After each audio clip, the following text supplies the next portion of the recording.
¿Por qué es tan famoso Jesús? La información que vas a descubrir no busca convencerte, sino más bien medir tu nivel de percepción real y poner a prueba tu agudeza y tu intuición y tu capacidad innata para detectar el engaño sistemático muy profundo que vivimos por estos tiempos. Es el test definitivo para demostrar si tu conciencia e intuición están domesticadas por la narrativa oficial o si verdaderamente permanecen vivas, intactas. La realidad mundial está digitada y manipulada desde hace siglos. Nada de lo que acontece es producto de la deriva de la historia. El poder geopolítico internacional instalado en Estados Unidos está tomado por un grupo reducido de hombres enemigos confesos del cristianismo. En este canal denominamos a este grupo como la plutocracia que gobierna la tierra con el apoyo de sus cipayos y sátrapas en cada nación. A ellos les pertenece la industria del cine y los medios de comunicación masivos como la radio, la televisión abierta y también por cable, revistas, periódicos. La pregunta lógica es, ¿por qué el poder establecido masifica la figura de su oponente, es decir, Jesucristo, en lugar de borrarla? ¿Por qué tan notable reconocimiento? En las leyes de la guerra y de la geopolítica a un verdadero enemigo se lo sepulta en el olvido, se lo borra de los registros y se prohíbe su mención. Sin embargo, con Jesús ocurre lo contrario, llamativo, ¿verdad? Portales, superproducciones de directores confesamente masones. Recordemos que esta logia y otras tantas fueron creadas para controlar y socavar la confianza de la gente en Jesús, principalmente. Y corporaciones mediáticas relanzan su imagen constantemente. La fama global de Jesús no es un homenaje de sus enemigos, es la obra maestra de estos enemigos para trivializarlo, para reducirlo a la nada misma si pudieran.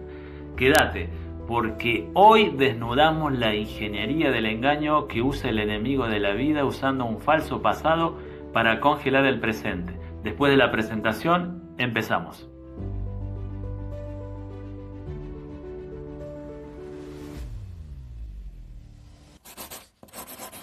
$2.600 millones de personas dicen o profesan a Jesús como su Salvador, es decir, 1 de cada 3 habitantes de la Tierra. La Biblia cuenta con 7.000 millones de copias traducidas a 3.600 idiomas, es decir, llega al 97% de la población mundial. El sistema internacional, la economía, la tecnología, la geopolítica, es decir, prácticamente todo aspecto de la vida humana se rige hoy bajo el año 2026 y este está ordenando linealmente la realidad en un antes y un después del supuesto nacimiento de Jesús. Es decir, el tiempo mismo habla de él. La Biblia, que hace referencia a Jesús o Cristo, no es un archivo arqueológico del pasado ni una crónica muerta de hace 2000 años. Es un manual de operaciones, un manifiesto de intenciones para este tiempo presente. Toda su estructura legal y profética fue diseñada con un único propósito: activarse de manera quirúrgica en los días que corren, desde el año 2020 en adelante. El sistema congeló el relato en la antigüedad para que la masa social permanezca ciega ante el quiebre de la historia que estamos protagonizando hoy mismo. Sí, actualmente lo que llamamos verdades acerca de Jesús son solo un señuelo para hacer pasar la mentira principal. Presta atención. El sistema utiliza hitos históricos inamovibles y datos que nadie cuestiona, como la cronología del tiempo, la existencia de Roma o la crucifixión, para construir un marco de credibilidad absoluta. Al validar hechos que la conciencia colectiva ya acepta, los manipuladores del control neutralizan tus mecanismos de defensa, logrando que bajes la guardia y asimiles, sin darte cuenta, el engaño que viene oculto detrás de esas certezas. Su relato no busca informar, sino manipular tu conducta. La narrativa oficial sobre el pasado y la estructura de poder no se diseñó para enriquecer el intelecto humano ni para preservar la memoria genuina, claro está. Cada dato validado, cada héroe fabricado, cada línea de tiempo establecida tiene un propósito puramente operativo egoísta: direccionar tus decisiones, acotar tu rango de percepción y condicionar tu comportamiento presente, logrando que te sometas voluntariamente a un diseño de la realidad que beneficia exclusiva y puramente a sus administradores. Lo incuestionable sucede en el perímetro de tu celda psicológica, aquello que la sociedad acepta de manera automática y sin derecho a réplica constituye la línea férrea de control del enemigo de la vida. Al convertir ciertos relatos en dogmas intocables, el sistema asegura las columnas de su estructura. Sabe que si el ser humano empieza a decodificar lo que se da por sentado, todo el andamiaje del fraude global se desmorona inmediatamente. La verdad histórica del sistema es un mapa falsificado con coordenadas reales. Se introducen elementos geográficos y cronológicos y también personajes auténticos para que el mapa parezca legítimo a simple vista, obviamente. Sin embargo, el destino hacia donde te conduce ese mapa ha sido alterado de raíz. Se utiliza la precisión de los datos secundarios para validar una ruta de sumisión, de sometimiento y desviar a la humanidad de su conexión original con el orden legítimo de la vida. Desde la psicología social, la psicología y la psicología de las masas, el fenómeno donde una información o una narrativa histórica se asienta de tal forma que se vuelve incuestionable, evidente e inmune a la duda, está perfectamente estudiado y analizado. No es un accidente, es el resultado de mecanismos psíquicos y sociales específicos. Veamos cómo se relaciona con el tema que nos ocupa hoy. ¿Por qué Jesús es tan famoso? La naturalización es el proceso mediante el cual un constructo social o una narrativa creada por el ser humano se integra tanto en la cultura que deja de percibirse como una versión y pasa a percibirse como la realidad misma. La sociedad olvida que esa verdad fue construida por alguien en un momento dado. Al institucionalizarse, se naturaliza, lo que significa que la gente la acepta como acepta el cambio de las estaciones o la salida del sol, algo que simplemente es y que no se puede cambiar, ni discutir, ni replantear. Una creencia o una historia deja de ser una simple opinión o una versión de los hechos y pasa a formar parte de las instituciones oficiales que regulan y ordenan la sociedad, como el sistema educativo, las leyes, el Estado, las religiones, la ciencia. Cuando una narrativa se institucionaliza, pasa por 3 etapas psicológicas y sociales al menos, muy claras, que la vuelven invulnerable ante la duda de la masa. La número 1 pierde su autoría, se vuelve anónima. Al principio toda historia o interpretación del pasado fue escrita por alguien, en un escritorio con un interés específico, pero al institucionalizarse y pasar a los libros escolares o a las enciclopedias oficiales, la masa olvida quién la escribió. Deja de ser la versión del historiador X o el decreto del gobernador X y pasa a ser simplemente la historia oficial o universal. Se borra el rastro y la intención humana que la creó. El número 2 se convierte en ley de vida. Para la psicología del individuo común, lo que está institucionalizado adquiere el mismo peso que el mundo físico. La mente colectiva lo procesa con la misma rigidez con la que acepta que el fuego quema, por ejemplo, o que el agua moja. Si figura en los calendarios oficiales, si determina los feriados nacionales, o si es la base de las carreras universitarias, el cerebro humano asume que es un hecho objetivo de la naturaleza, no un constructo social manipulado y creado por alguien. Número 3. Activa un sistema de castigo al disidente. Una vez que algo está institucionalizado, la estructura crea mecanismos para defender esa verdad. Quien se atreve a cuestionarla o cuestionar un hecho institucionalizado no está debatiendo con otra persona, está chocando contra todo el sistema o el aparato. Si un académico lo cuestiona, el sistema lo expulsa o le quita prestigio o credibilidad. Si un ciudadano común lo cuestiona, la masa lo etiqueta de loco o conspiranoico. La institución entrena a la sociedad para que se vigile y se censure a sí misma, protegiendo el relato oficial de cualquier anomalía. Desmenuzar el peso de lo instituido nos permite comprender por qué a la masa le resulta biológica y psíquicamente tan doloroso dudar de la fecha, las personas o los personajes o los relatos que le dieron forma a su vida. Romper esa inercia mental exige un buen corazón que ame la verdad y la justicia, además de una lucidez que muy pocos logran sostener en el tiempo. El axioma cultural.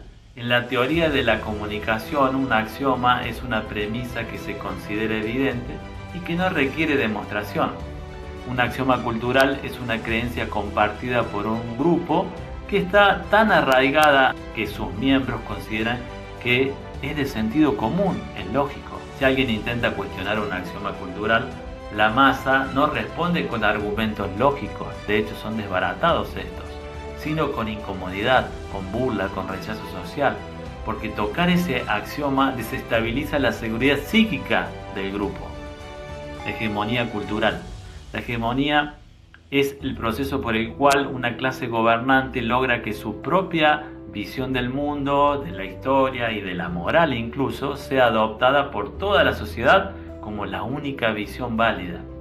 El poder no necesita usar la fuerza física constantemente si logra controlar los libros de la historia, la educación y el arte. Al hacerlo, los gobernados piensan y ven el pasado exactamente de la manera en que los gobernantes necesitan que lo vean, creyendo que esa es la verdad objetiva. Representaciones sociales. Las representaciones sociales son sistemas de valores, ideas y prácticas que tienen una doble función: establecer un orden que oriente a los individuos en el mundo y facilitar la comunicación entre ellos. Tienen un proceso llamado anclaje y objetivación, donde lo que es abstracto o desconocido, un evento del pasado por ejemplo, se materializa en un símbolo concreto, una imagen, un monumento, una película. Por eso ves monumentos a próceres en las plazas públicas de cualquier país, por ejemplo.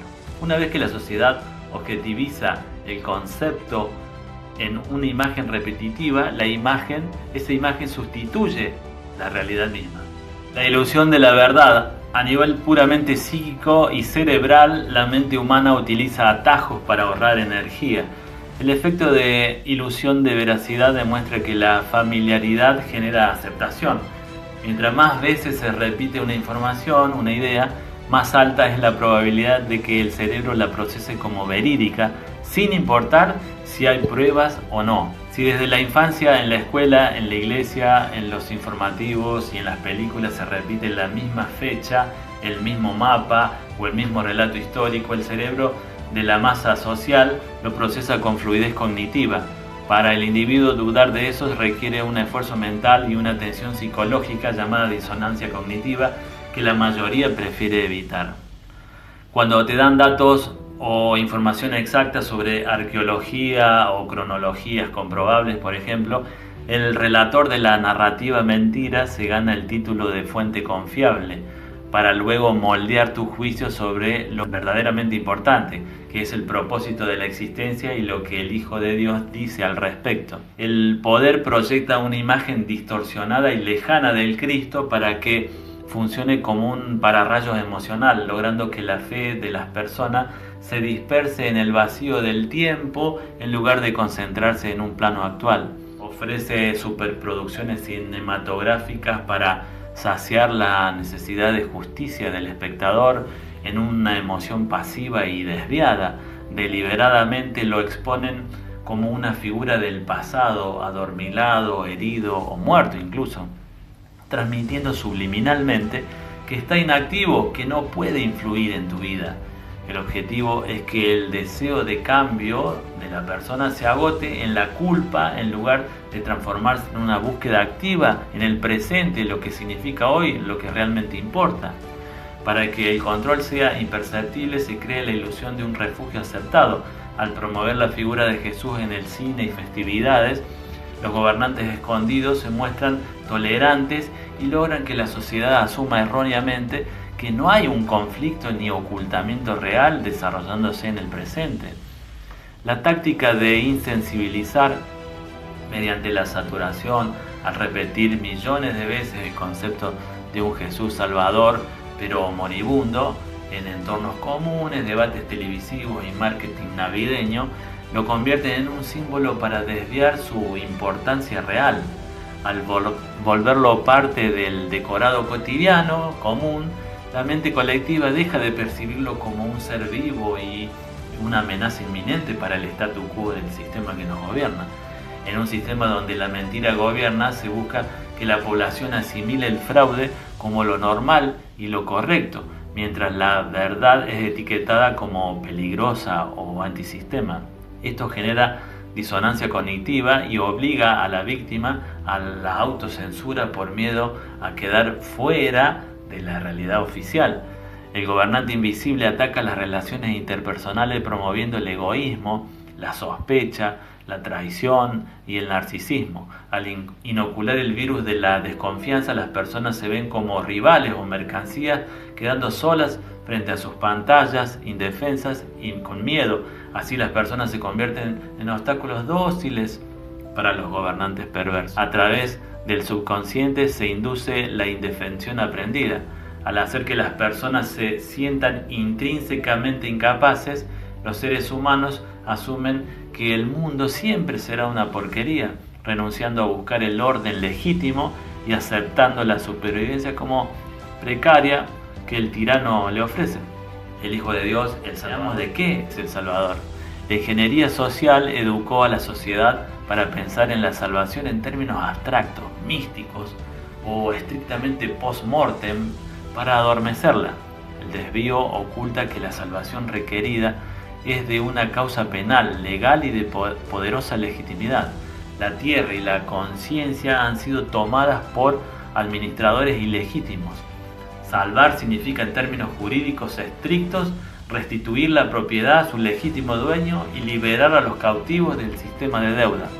El sistema enseña a esperar un rescate mágico de ciencia ficción para mantenerte paz. En realidad, la salvación opera bajo el derecho de reconquistar legítimamente la tierra usurpada. Habiendo ganado la batalla legal contra el usurpador, el Cristo o Hijo de Dios asume el rango de nuevo gobernante, barriendo las instituciones torcidas y eliminando a los operadores del corrupto sistema que nos gobierna actualmente. Esto está a punto de ocurrir. La mentira y quienes nos gobiernan son un parásito voraz que carece de vida propia. Necesitan torcer y distorsionar al gobierno entrante, al que está llegando, pero la verdad no puede ser destruida, está resguardada celosamente. El enemigo de la vida por ahora puede controlar las engañosas finanzas, la tecnología del espionaje, no puede hackear el diseño original del corazón humano sincero y el gobierno poderoso que se aproxima para cuidar esos corazones intuitivos. Preguntas importantes que podemos hacernos. ¿Estás esperando una salvación de película o sos consciente de que la verdadera liberación es un cambio de sistema y de gobernanza en la tierra? Si el Salvador está hoy trabajando en la vida real, tu estilo de vida y la disposición de tu corazón, ¿están alineados con el reino del Hijo de Dios o te simpatiza y preferís el mundo actual? ¿Tu incredulidad impedirá que te beneficies del justo gobierno por llegar? Jesús es el personaje más importante de la historia porque introduce un quiebre absoluto en la línea del tiempo para la destitución legal de estos usurpadores, sátrapas y criminales. Viene en calidad de rey, elegido y gobernante mundial. A través de él, el creador de la vida decide reencontrarse con la humanidad para reparar la violentada justicia en este mundo actual. Su importancia y poderío no es un recuerdo ni una película. Está a las puertas y viene a reclamar la tierra, también a su sometida y sufrida gente. Los 4 siglos de administración delegados al enemigo de la vida están llegando a su fin jurídico y también físico, absolutamente. El plazo ha caducado y la destitución ya fue ejecutada en los tribunales superiores. Jesús asume el trono no para otra transición, sino para establecer un estado de justicia permanente y pleno. Este nuevo y pacífico gobierno anula de raíz y de manera irreversible cualquier posibilidad de que el usurpador o sus operadores políticos vuelvan a controlar la conciencia y la vida humana. Quienes basaron su poder en someter, dominar y parasitar serán barridos de la existencia. La era del control ha terminado. El reino de la justicia ya está actuando en la tierra. Pronto la evidencia será tan abrumadora para las mentes perspicaces y los corazones mansos que la escalada de su influencia victoriosa demostrará que entramos en la etapa más deseada, más esperada y más suplicada de la historia, y que jamás podrá ser manipulada y desvirtuada otra vez por la astucia humana. Para seguir contando días en tu vida será imprescindible que hayas entendido lo que acabamos de informar. Si ese es el caso, te esperamos con alegría. Hasta la próxima. Adiós.